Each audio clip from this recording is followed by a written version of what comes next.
Okay, so chapter 1 variations in psychological attributes. इसमें हम पढ़ेंगे इंडिविजुअल डिफरेंसेस के बारे में। जैसे we vary in a lot of things. अगर हम बात करें, हम एक दूसरे से, हम सब होमोसेपियंस हैं, but at the same time we are very much different from each other. चाहे वो हमारी स्ट्रेंथ्स हो, वीकनेसेस हो, हाइट हो, वेट हो, कुछ भी हो, उन सब चीजों में जो है हम सब एक दूसरे से वेरी करते हैं। दिस इज वेरिएशन और इसको हम बोलते हैं इंडिविजुअल डिफरेंसेस। हाँ जी मैम, थैंक यू।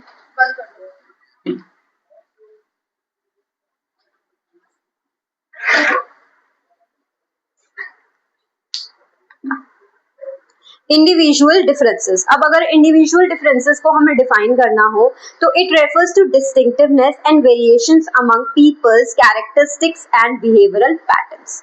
ओके, तो अब जैसे हम एक दूसरे की कैरेक्टरिस्टिक्स पर और बिहेवियर पैटर्न्स पर जो डिफर करते हैं उसको बोलते हैं individual differences. That is what we are going to study in this chapter. पूरे के पूरे चैप्टर में इंटेलिजेंस भी हम पढ़ेंगे, लेकिन कैसे हम आईक्यू के बेसिस पर भी एक दूसरे से वेरी कर रहे हैं, हम ये सारी की सारी चीजें पढ़ेंगे। ठीक है। Now next question is why do individuals differ in different situations. हम डिफरेंट सिचुएशंस में डिफर क्यों करते हैं? अब बहुत सारे साइकोलॉजिस्ट ये बिलीव करते हैं कि हमारे बिहेवियर्स के हिसाब से, हमारे कैरेक्टरिस्टिक्स के हिसाब से हम डिफरेंट डिफरेंट सिचुएशंस में डिफरेंट डिफरेंट तरीके से बिहेव करते हैं। But there is one more view जिसको हम बोलते हैं सिचुएशनिज्म। जो लोग सिचुएशनिज्म में मानते हैं उनको हम सिचुएशनिस्ट बोलते हैं। अब सिचुएशनिस्ट ये बोलते हैं कि बहुत बारी क्या होता है कि चीजें हमारे एक्सटर्नल डिमांड्स पर डिपेंड करती हैं। मतलब हमारी एक्सटर्नल सिचुएशन जिस भी तरीके की होगी उस पर डिपेंड करेगा कि हमारा बिहेवियर क्या होगा। So it's a lot of time it's not about what kind of characteristics do we have, but it's more about the situational demand. अब जैसे बहुत सारी ऐसी सिचुएशंस होती हैं जिसमें डिफरेंट तरीके के लोग भी सेम तरीके से बिहेव करेंगे। फॉर एग्जाम्पल, एक तरफ एक ऐसा इंसान है जो कि बहुत ज्यादा काम है, आप उसको कुछ भी बोलो उसको इतनी जल्दी गुस्सा नहीं आएगा। ऑन द अदर हैंड दूसरी तरफ एक ऐसा इंसान है जो कि बहुत आसानी से शॉर्ट टेम्पर्ड है, जो कि बहुत आसानी से गुस्सा हो जाता है। ठीक है, अब दोनों ही लोगों को उसके बॉसेस जो हैं वो स्कोल्ड कर रहे हैं, यानी कि डांट रहे हैं। अब उस सिचुएशन में दोनों ही लोग चुप रहेंगे। क्यों? क्योंकि they don't want to lose their job. काम इंसान भी चुप रहेगा और वो इंसान जो कि शॉर्ट टेम्पर्ड है वो भी चुप रहेगा, क्योंकि उसे भी अपनी जॉब लूज नहीं करनी है। दिस इज सिचुएशनिज्म कि बहुत बारी डिफरेंट सिचुएशन, मतलब सेम सिचुएशन में डिफरेंट लोग जो है एक जैसा बिहेव करते हैं एंड सिचुएशनल डिमांड्स के अकॉर्डिंग हमारा जो बिहेवियर है वो चेंज हो जाता है। हम अपने कैरेक्टरिस्टिक्स के विपरीत बिहेव करते हैं, ऑपोजिट बिहेव करते हैं because of the external demands. Are we clear?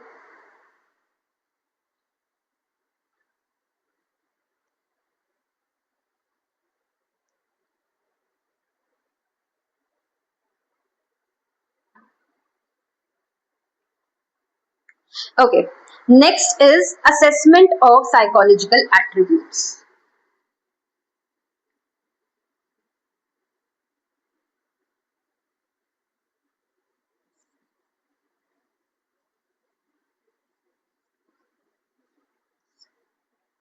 अब सबसे पहले जो साइकोलॉजिकल एट्रीब्यूट्स हैं वो बहुत ज्यादा सिंपल फिनोमिनाज में भी होते हैं। सिंपल फिनोमिना अगर हम बोले कि आप किस तरीके से बिहेव कर रहे हो किसी पर्टिकुलर चीज में, या फिर आप क्या चीज चूज कर रहे हो, इन सारी चीजों में जो साइकोलॉजिकल एट्रीब्यूट्स हैं वो रिस्पॉन्सिबल हैं। आप किस तरीके से रिस्पॉन्ड करोगे, रिएक्ट करोगे, इन सारी चीजों में आपका रिएक्शन टाइम जो होता है उसमें भी साइकोलॉजिकल एट्रीब्यूट्स जो है वो इन्वॉल्व है। ठीक है, अब अगर हम असेसमेंट को समझें तो असेसमेंट क्या है? एक तरीके से साइकोलॉजिकल एट्रीब्यूट्स जो हैं वो इतने सारे हैं कि हम काउंट भी नहीं कर सकते हैं। बहुत सारे साइकोलॉजिकल एट्रीब्यूट्स हैं और साइकोलॉजी के अकॉर्डिंग हम जिन चीजों को मेजर नहीं कर सकते हैं हमारे हिसाब से वो एग्जिस्ट ही नहीं करता है। इसलिए हमें साइकोलॉजिकल एट्रीब्यूट्स का क्या करना पड़ता है? असेसमेंट करना पड़ता है। अब असेसमेंट क्या होता है? असेसमेंट जो है वो पहला स्टेप है किसी भी साइकोलॉजिकल एट्रीब्यूट या कैरेक्टरिस्टिक को समझने के लिए, जिसमें हम स्टैंडर्डाइज्ड और ऑब्जेक्टिव टेस्ट यूज करते हैं ताकि हम आपके साइकोलॉजिकल एट्रीब्यूट्स को असेस कर सकें या फिर मेजर कर सकें। ठीक है, इतना क्लियर हुआ? This is assessment. और असेसमेंट की डेफिनेशन भी मैंने नोट्स के अंदर दे रखी है, which is it is the first step in understanding a psychological attribute. It refers to the measurement of psychological attributes of individuals and their evaluations, often using multiple methods in terms of certain standards of comparison. Terms of certain standards of comparison की हम बात कर रहे हैं. That means standardized होते हैं हमारे सारे के सारे टेस्ट. Standardization का मतलब है कि हमारे पास में हर टेस्ट में एक standard of measurement है. फॉर एग्जाम्पल, अगर हमारा साइकोलॉजी का जो एग्जाम होता है वो 70 नंबर का होता है, ठीक है, तो ये okay, let's not take that example. जैसे आईक्यू में क्या है? आईक्यू जो हमारा स्टैंडर्ड आईक्यू है वो है 100. अब तुम पर मैं आईक्यू टेस्ट करूं या किसी पर भी मैं आईक्यू टेस्ट करूं, रिजल्ट को किससे कंपेयर करूंगी? उस 100 से ही कंपेयर करूंगी, क्योंकि स्टैंडर्ड मेजर ऑफ आईक्यू क्या है? 100 है. तो ऐसे ही हर टेस्ट में हमारे पास में एक स्टैंडर्ड ऑफ मेजरमेंट होता है. That is why our test are called standardised. Clear हुआ? ओके, सो अब जो असेसमेंट होते हैं, assessment are of 2 types, informal assessments and formal assessments. Informal assessments जो होते हैं, they vary from case to case and assessor to assessor. So it varies from case to case and assessor to assessor. मतलब कि जैसे अगर मैं ये पूछूं कि तुम्हें कैसा अगर मुझे किसी इंसान से ये पूछना हो कि उसे कैसा फील हुआ जब उसने किसी नेचुरल कलामिटी में अपने माँ बाप को खो दिया, तो मेरे पास में सपोज करते हैं 10-15 ऐसे लोग हैं जिनके बारे में जिनसे मुझे पूछना है कि उनकी नेचुरल कलामिटी में उनके जब माँ बाप की डेथ हो गई तो उन्हें कैसा फील हुआ. अब ये क्या है? हर इंसान का वेरी करेगा कि उन्हें क्या फील करना होगा. हर इंसान का जो है वो वेरी करेगा कि उन्हें क्या फील हो रहा होगा. तो दैट इज व्हाई ये जो चीज है वो केस टू केस और असेसर टू असेसर जो है डिपेंड करता है. ठीक है, अब अगर मैं एक और एग्जाम्पल लूँ, फॉर एग्जाम्पल कि अगर मेरे को लगता है कि 2 साल से मेरे पास में कोई बच्चा पढ़ने के लिए आ रहा है, लेकिन अभी 1 साल से उनका जो बिहेवियर है वो बहुत ज्यादा चेंज हो गया है. 2-3 बच्चे हैं जिनका बिहेवियर बहुत ज्यादा चेंज हो गया है. अब मुझे जानना है कि उनका बिहेवियर चेंज क्यों हुआ है. अब किसी का कुछ रीजन हो सकता है, किसी का कुछ रीजन हो सकता है, तो it is varying from case to case.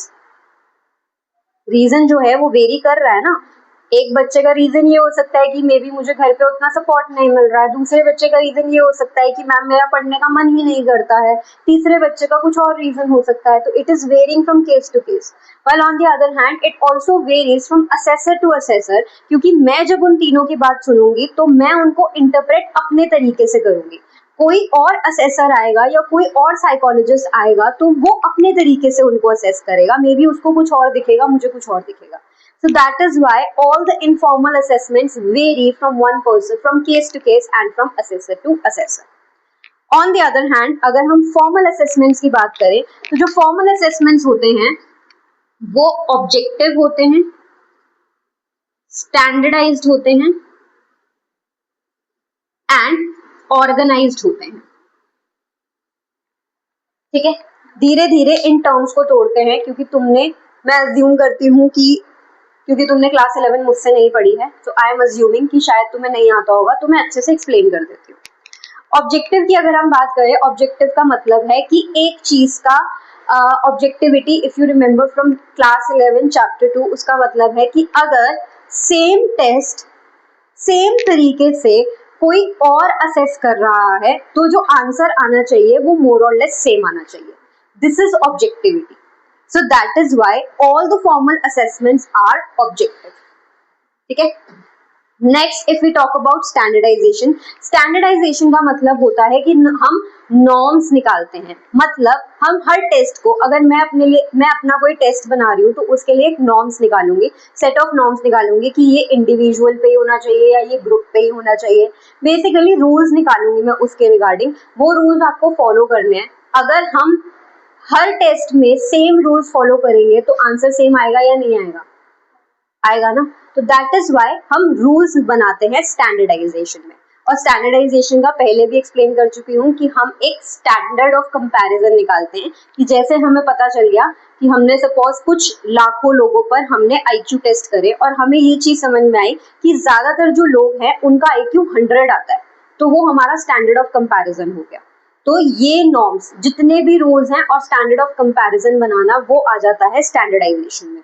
तो हर फॉर्मल असेसमेंट जो होगा ऑब्जेक्टिव होगा और स्टैंडर्डाइज्ड होगा। नेक्स्ट आ जाते हैं ऑर्गेनाइज्ड पे। ऑर्गेनाइज्ड का मतलब होता है कि वो जो टेस्ट है प्रॉपर तरीके से ऑर्गेनाइज्ड होगा, आप उसकी सीक्वेंस चेंज नहीं कर सकते हो, आप उसकी लैंग्वेज चेंज नहीं कर सकते हो। हाँ, अगर सामने वाले को कुछ समझ में नहीं आ रहा है तो हम उसकी हल्की बहुत हेल्प कर सकते हैं, but we can not even paraphrase it. We can help that person, but we cannot paraphrase it, we cannot change anything. So it is in a very organized form, all the formal assessments. So this is the difference between informal and formal assessment. And question 3 number का हो सकता है इसमें, that define assessment, what are the two types of assessment? Clear हुआ? Okay.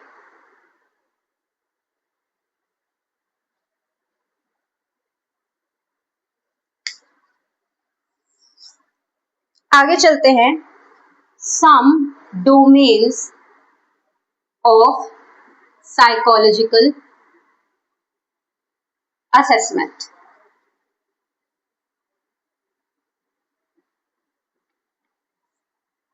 Psychological attributes जो होते हैं, जितने भी साइकोलॉजिकल एट्रीब्यूट्स हैं, they are not linear, they are multi dimensional. ठीक है, मतलब जितना भी आप अभी हम आगे चल के साइकोलॉजिकल एट्रीब्यूट्स जो पढ़ेंगे, जो डोमेन्स पढ़ेंगे हम, उसमें जितने भी चीजें हैं, अगर हम इंटेलिजेंस की बात करें, हम पर्सनालिटी की बात करें, तो कभी भी लीनियर नहीं होते हैं, वो हमेशा मल्टी डायमेंशनल होते हैं। मतलब पर्सनालिटी अपने आप को सिर्फ एक ही तरीके से एक्सप्रेस नहीं करती है, या इंटेलिजेंस अपने आप को सिर्फ एक तरीके से एक्सप्रेस नहीं करता है। जैसे हम ये नहीं मान सकते हैं कि इंटेलिजेंस का मतलब सिर्फ और सिर्फ कॉग्निटिव एबिलिटीज, इंटेलिजेंस का मतलब बाकी चीजों में भी आता है। अगर आप मैथ्स में अच्छे नहीं भी हो तब भी आप किसी और चीज में तो अच्छे हो ना, हम ये तो नहीं बोल सकते कि आप इंटेलिजेंट ही नहीं हो। So that is why all the psychological attributes are multi dimensional, they are not linear. Clear हुआ? और अगर आपको किसी का कंप्लीट असेसमेंट चाहिए तो आपको उसको हर डोमेन पे जो है असेस करना पड़ेगा, तब जाकर आप समझ पाओगे उस इंसान का कंप्लीट असेसमेंट। ओके, अब कुछ इंपॉर्टेंट जो डोमेन्स हैं वो है, सबसे पहला है इंटेलिजेंस। इंटेलिजेंस जो है, अगर हम डेफिनेशन पढ़े जो कि मैंने नोट्स में दे रखी है, it is the global capacity to understand the world, think rationally and use available resources effectively when faced with challenges। यानी कि आपकी ग्लोबल कैपेसिटी, पूरी की पूरी समझने की कैपेसिटी, अपने वर्ल्ड को रैशनली सोचने की आपकी टेंडेंसी, और जब आपकी लाइफ में कोई प्रॉब्लम आ गई तो जो भी अवेलेबल रिसोर्सेज है उनको यूज करके उस प्रॉब्लम को सॉल्व करने की टेंडेंसी को हम इंटेलिजेंस बोलते हैं। अब जो इंटेलिजेंस टेस्ट होते हैं वो हमें ये बताते हैं कि कौन सा बच्चा जो है स्कूलिंग में कितना अच्छा करेगा, क्योंकि ज्यादातर जो आईक्यू टेस्ट है वो यही मेजर करते हैं कि स्कूल में क्या पढ़ाया जा रहा है और कितना आपको आ रहा है। ठीक है, ऐसे भी आईक्यू टेस्ट हैं जो इंडिपेंडेंट ऑफ स्कूलिंग भी मेजर करते हैं कि आप लाइफ से क्या सीख रहे हो, बट ज्यादातर जो आईक्यू टेस्ट है वो यही चेक करते हैं। ठीक है, moving on to next domain, that is aptitude. Aptitude क्या होता है? अगर ये हमने टर्म बहुत बड़ी सुनी है, what do you think is aptitude?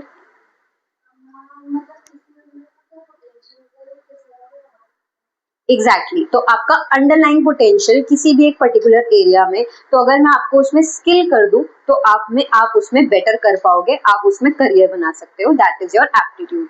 और एप्टीट्यूड टेस्ट भी हम इसलिए ही करवाते हैं ताकि हम प्रिडिक्ट कर सके कि कल को बच्चा कौन से करियर में फ्लरिश कर सकता है। ठीक है, नेक्स्ट जो है वो है इंटरेस्ट। इंटरेस्ट अब नाम से समझ में आ रहा है, आपकी प्रेफरेंस किसी एक चीज को करने की, किसी एक चीज को या किसी 2 से 3 चीजों को चूज करने की आपकी जो प्रेफरेंस है उसको हम इंटरेस्ट बोलते हैं। ठीक है, तो आपका एप्टीट्यूड में भी 3-4 चीजों में आया है, लेकिन आप करना किसको चाहते हो वो डिपेंड करता है आपके इंटरेस्ट पे। ठीक है, नेक्स्ट इज पर्सनैलिटी।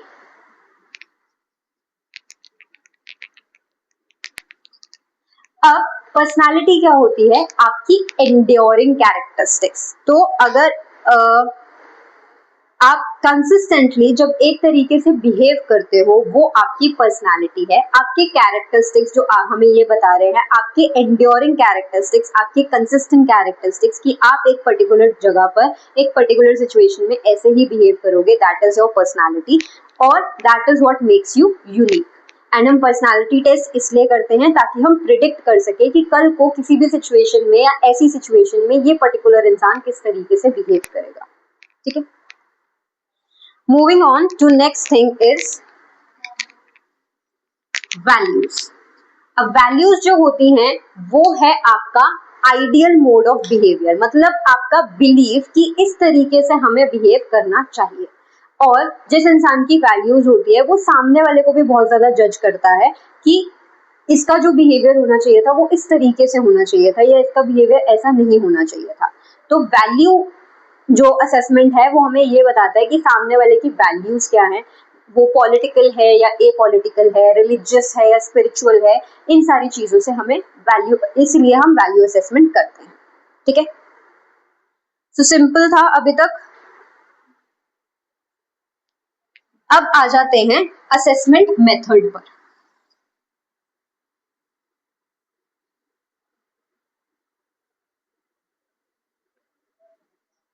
अब हम बहुत देर से बोल रहे हैं कि हम असेसमेंट करते हैं, हमने साइकोलॉजिकल एट्रीब्यूट्स भी पढ़ लिए कि जिनको हम असेस करते हैं। अब असेसमेंट में जब हम असेसमेंट पढ़ रहे थे तो हमने ये बोला था कि हम बहुत सारे मेथड्स यूज करके जो है इन साइकोलॉजिकल एट्रीब्यूट्स को असेस करते हैं। अब हम वो मेथड्स पढ़ेंगे, somehow it is related to class 11 chapter 2। ठीक है, तो बेसिकली थोड़ी थोड़ी जो है इंट्रोडक्शन आएगी। First is psychological test. अब साइकोलॉजिकल टेस्ट जो होते हैं, if I read the definition, it is objective and standardise measure of an individual's mental and or behavioural characteristics. जैसे कि हमने यहाँ पे पढ़ा कि ऑब्जेक्टिव है, स्टैंडर्डाइज है, और इन्हीं तरीके से एक ऑब्जेक्टिव और स्टैंडर्डाइज मेजर है जिनसे हम आपकी साइकोलॉजिकल एट्रीब्यूट्स को जो है असेस करते हैं।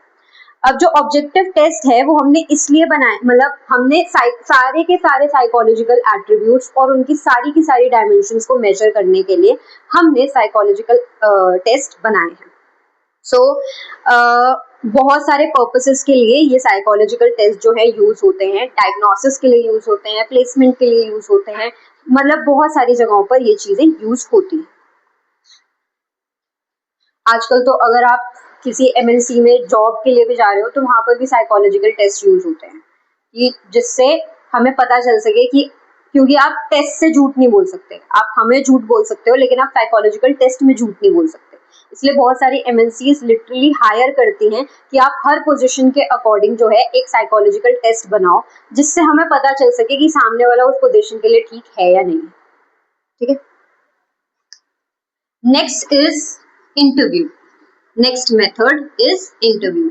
इंटरव्यू नाम से समझ में आ रहा है, जब हम 1-to-1 बेसिस पर किसी से बात करते हैं या किसी से उसकी चीजों के बारे में पूछते हैं, दैट इज इंटरव्यू। अब इंटरव्यू भी अगेन, अगर आप साइकोलॉजिकल टेस्टिंग के लिए भी जा रहे हो तब भी वहां पर इंटरव्यू जो होगा वो पहली चीज होगी, उसके बाद में हम टेस्ट करेंगे, क्योंकि आप सीधा ही हम आपको टेस्ट नहीं पकड़ा सकते ना, थोड़ी तो रैपो बिल्डिंग करेंगे, तो उसमें इंटरव्यू आ जाता है। Next is case study.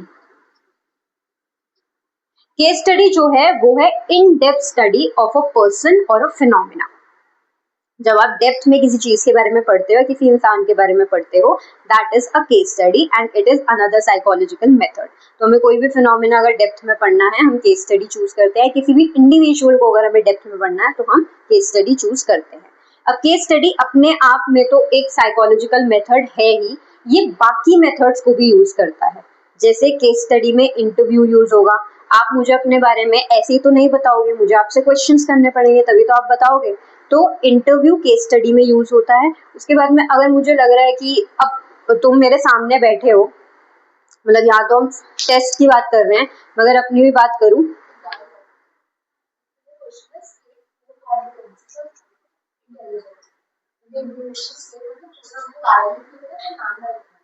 कितने नंबर का क्वेश्चन? सब कुछ। ओके, सो अगर मैं तुमसे इंटरव्यू ले रही हूँ तो, और अगर मैं अभी की बात करूँ तो अभी भी मेरी नजरें चारों ओर चल रही होती हैं, क्योंकि मैं साइकोलॉजिस्ट हूँ, मुझे पता है। और वो ऑब्जर्वेशन जो स्किल है वो कहीं ना कहीं इन 7 सालों में मेरे अंदर आ चुकी है। तो मैं चाहूँ या ना चाहूँ, मैं ऑब्जर्व तो कर ही रही हूँ तुम सबको। तो ऑब्जर्वेशन भी एक चीज है जो हम केस स्टडी में यूज करते हैं। इसके अलावा अगर मुझे लग रहा है कि नहीं, मेरा क्लाइंट मुझे ठीक से चीजें नहीं बता रहा है, तो मैं उसके ऊपर टेस्ट कंडक्ट करूंगी। तो केस स्टडी अपने आप में तो एक मेथड है ही, बाकी मेथड्स भी वो यूज करता है इंफॉर्मेशन निकालने के लिए। ठीक है, नेक्स्ट इज ऑब्जर्वेशन, जो कि मैंने तुम्हें बताया। ऑब्जर्वेशन, एक साइंटिफिक ऑब्जर्वेशन की अगर हम बात करें तो इसमें हम इंफॉर्मेशन निकालते हैं या डेटा निकालते हैं नेचुरल सेटिंग्स में, बिना किसी चीज को छेड़े। That is observation. ठीक है, then next is self report. Self report में क्या है, नाम से समझ में आ रहा है, जब हम अपनी इंफॉर्मेशन सामने वाले को खुद से ही बताते हैं, अपने वैल्यूज के बारे में या अपने बिलीव्स के बारे में, अपने ओपिनियंस के बारे में, उसको बोलते हैं सेल्फ रिपोर्ट। अब सेल्फ रिपोर्ट में बहुत बारी इंसान भी हमें चीजें बता रहा होता है, मतलब हमारा क्लाइंट हमें चीजें बता रहा होता है, या फिर हम उसकी पर्सनल डायरी से भी इंफॉर्मेशन लेते हैं। That is self report. Are we clear? And self report बहुत सारे साइकोलॉजिकल टेस्ट भी होते हैं, जिसमें हमने आपको स्टेटमेंट्स दे रखी होंगी और आपको यस और नो में जवाब देना है कि हाँ आप ऐसा बिहेव करोगे या नहीं करोगे। That is also self report measure that we will study in chapter 2।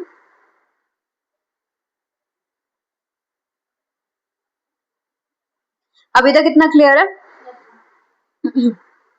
Okay, moving on to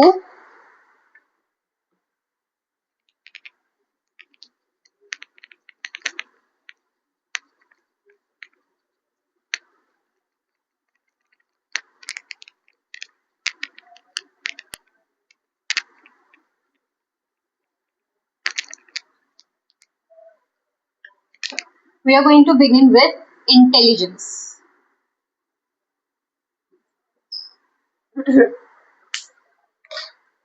okay, so अगर हम ऑक्सफोर्ड डिक्शनरी का देखें तो ऑक्सफोर्ड डिक्शनरी जो है इंटेलिजेंस को बहुत डिफरेंट तरीके से डिफाइन करती है। That is already given in your notes. Okay, लेकिन जैसे कि हम क्लास 11 से पढ़ते आ रहे हैं, पहले चैप्टर में हमने ये चीज पढ़ रही थी कि जो साइकोलॉजिकल नोशन है हर चीज के बारे में, वो कॉमन सेंस से बहुत ऑपोजिट चलता है, बहुत अगेंस्ट चलता है कॉमन सेंस से। तो ऑक्सफोर्ड भी क्या है, एक तरीके की कॉमन सेंस की बेसिस पर उन्होंने डेफिनेशन दी है। लेकिन again psychological notion about intelligence is very much different from the common sensical notion. So अगर हम देखें तो जो पहला इंसान है जिसने इंटेलिजेंस पर रिसर्च करी, वो थे अल्फ्रेड बिनेट। नाम रट लो, आएगा, पक्का आएगा। ठीक है, so Alfred Binet was the first person जिन्होंने इंटेलिजेंस के ऊपर रिसर्च कंडक्ट करी थी। एंड उन्होंने इंटेलिजेंस को डिफाइन किया एज द एबिलिटी टू जज well, understand well and reason well. क्योंकि उन्होंने पहली बार इंटेलिजेंस पे रिसर्च करी थी, इसलिए उनकी जो डेफिनेशन है वो भी बहुत ज्यादा सिंपल है। देन उसके बाद में जो इस रिसर्च को आगे बढ़ाया, वो बढ़ाया वेट्सलर ने। ठीक है, और वेट्सलर ने इंटेलिजेंस को देखा उसकी फंक्शनैलिटी के बेसिस पर कि कैसे इंटेलिजेंस हमें हेल्प करता है कि हम अपने एनवायरनमेंट से अडेप्ट करते हैं। तो अगर हम देखें तो he understood intelligence in terms of its functionality, that is its value for adaptation to environment, He defined it as the global and aggregate capacity of an individual to think rationally, act purposefully and to deal effectively with his or her environment. ठीक है. और Wechsler का जो intelligence test है, जो IQ test है, आज भी हम सबसे ज्यादा यूज करते हैं. 18 साल से जो मतलब बेसिकली जो एडल्ट्स हैं उनके लिए सबसे ज्यादा वापस ही यूज होता है, जो कि वेस्लर ने दिया था. उसके बाद में there are a lot of psychologist जिन्होंने बहुत अडेप्टेशन टू एनवायरनमेंट पे बात करी है. इसके अलावा उन्होंने बहुत सारी थ्योरीज दी है, जैसे गार्डनर है, लुइस थर्स्टन है, बहुत सारे साइकोलॉजिस्ट हैं जिनकी थ्योरीज हम आगे इस चैप्टर में पढ़ेंगे. This is introduction. अगर क्वेश्चन आता है how different psychologist have defined intelligence, तो आप ये चीजें मेरे को दोगे अगर कि ऑक्सफोर्ड क्या बोलती है, then psychological notion is very much different, Alfred Binet ने क्या बोला, वेस्लर ने क्या बोला, एंड लास्ट पॉइंट कि बाकी साइकोलॉजिस्ट क्या बोलते हैं. 3 नंबर का यूजुअली ये क्वेश्चन आता है. तुम इतना लिख कर आओगे पूरे 3 नंबर मिलेंगे. ठीक है. Moving on to theories of intelligence.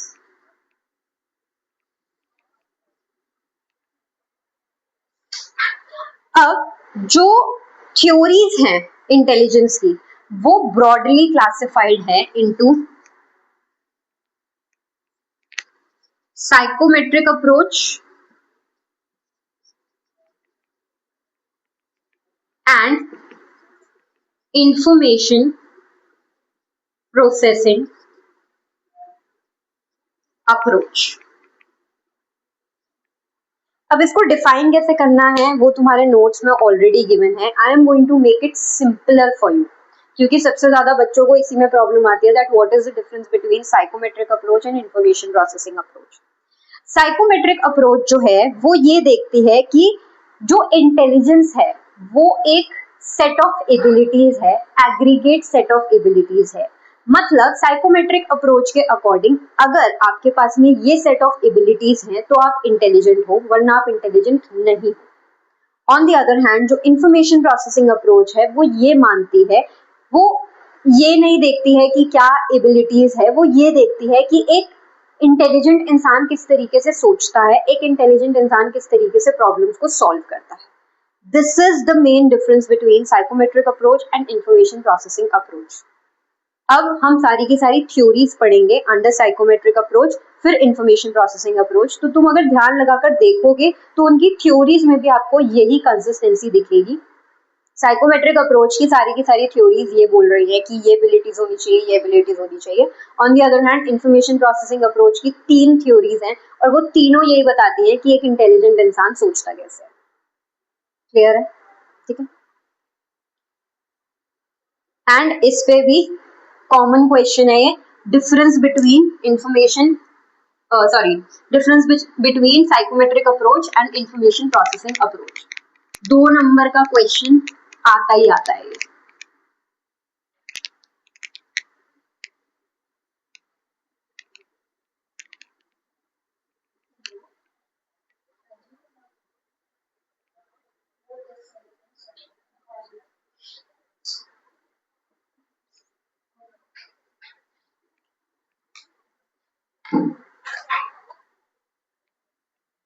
Okay. अब पढ़ते हैं साइकोमेट्रिक अप्रोच के अंदर पहली थ्योरी जो कि है यूनिक और वन फैक्टर.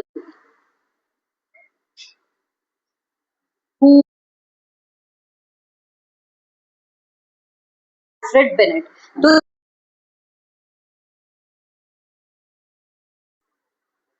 अब उनका मेन कंसर्न था कि उनको हाईली इंटेलिजेंट लोगों को कम इंटेलिजेंट लोगों से डिफरेंशिएट करना था, इसलिए उन्होंने ये थ्योरी बनाई. इसलिए उनकी डेफिनेशन के अकॉर्डिंग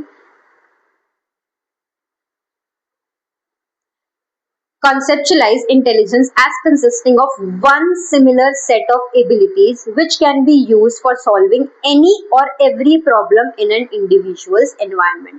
उन्होंने क्या बोला कि एक सेट ऑफ एबिलिटीज है जो कि यूज हो सकती है इस दुनिया में हर प्रॉब्लम को सॉल्व करने के लिए. अब याद रखने के लिए आप इसको यहाँ से भी याद रख सकते हो कि यूनी का मतलब होता है one and one set of abilities, जो कि अल्फ्रेड बिनेट ने दी थी। अब बहुत सारे लोगों को अल्फ्रेड बिनेट की इस थ्योरी से प्रॉब्लम हुई, क्योंकि जब उन्होंने पढ़ा, जो टेस्ट उन्होंने यूज किया था अल्फ्रेड बिनेट ने, उससे जो इन्फॉर्मेशन जो डेटा निकल कर आ रहा था, उस पर आप रिलाई नहीं कर सकते हो। इसलिए अल्फ्रेड बिनेट की थ्योरी को नकार नहीं बोल सकते हैं, आगे बढ़ गए हैं उसकी थ्योरी से कि नहीं, there is more to intelligence, we can not stop here. उसके बाद में सेकेंड थ्योरी जो आई, वो आई two factor theory of intelligence,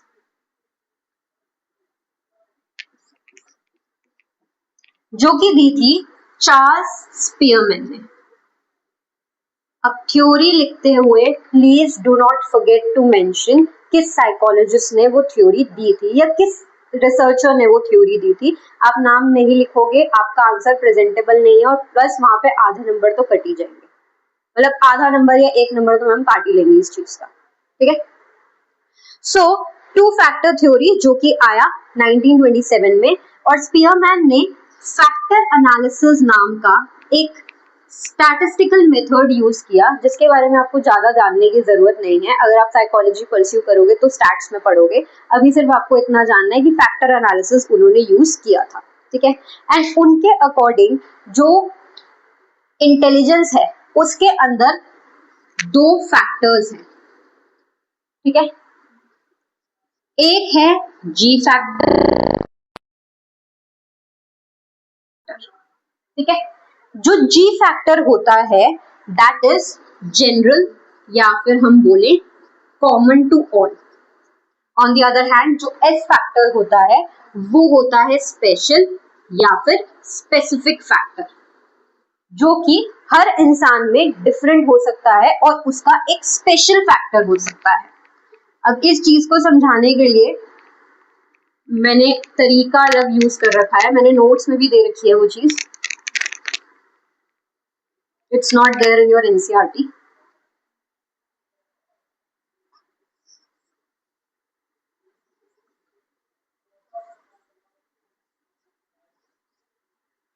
ये है आपका जी फैक्टर, ये है आपका एस फैक्टर। जैसे कि इसको हम स्पेशल कंसीडर कर सकते हैं, इसको हम न्यूमेरिकल कंसीडर कर सकते हैं, मैथमेटिकल है और वर्बल।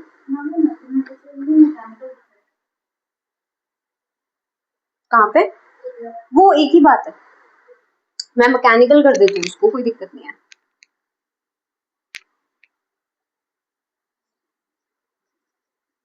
मैकेनिकल बहुत सारे एस फैक्टर होते हैं, ये आपको एग्जाम्पल दे रखे हैं, ठीक है।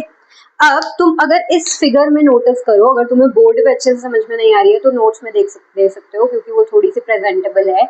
तो अगर तुम देखोगे तो इन सारे फैक्टर्स में जो जी है वो कॉमन है, मतलब हर इंसान में ये जो फैक्टर है वो तो कॉमन ही होंगे।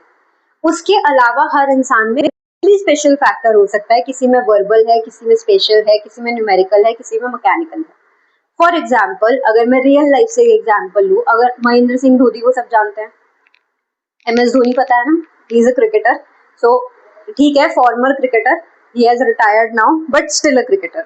तो अगर हम देखें तो ही is good with he is good with bodily, okay वहां तक हम अभी अभी पहुंचे नहीं है, चलो ठीक है, bodily kinaesthetic good, he is good with cricket. अगर हम अभी उसको ये लेके चले कि he is good with cricket, basically अपनी बॉडी को बहुत अच्छे तरीके से यूज करना जानते हैं, और he is good with athletical things, okay. लेकिन उसके अलावा नॉर्मल लेवल की इंग्लिश उन्हें आती है, नॉर्मल लेवल का मैथ्स उन्हें आता है, नॉर्मल लेवल का साइंस उन्हें आता है, तो बाकी सारी चीजें क्या है, जनरल है। उसमें एक स्पेशल फैक्टर क्या है कि उनको क्रिकेट बहुत अच्छा खेलना आता है, वो उनका एस फैक्टर है। ऐसे ही कोई इंसान, अगर हम रविंद्रनाथ टैगोर की बात करें तो रविंद्रनाथ टैगोर को भी बाकी सारी चीजें भी आती होंगी थोड़ी थोड़ी, लेकिन वो उनका स्पेशल फैक्टर क्या था, वर्बल, वो वर्बल पे बहुत अच्छे थे। So this is to factor theory given by Charles Spearman. Clear हुआ?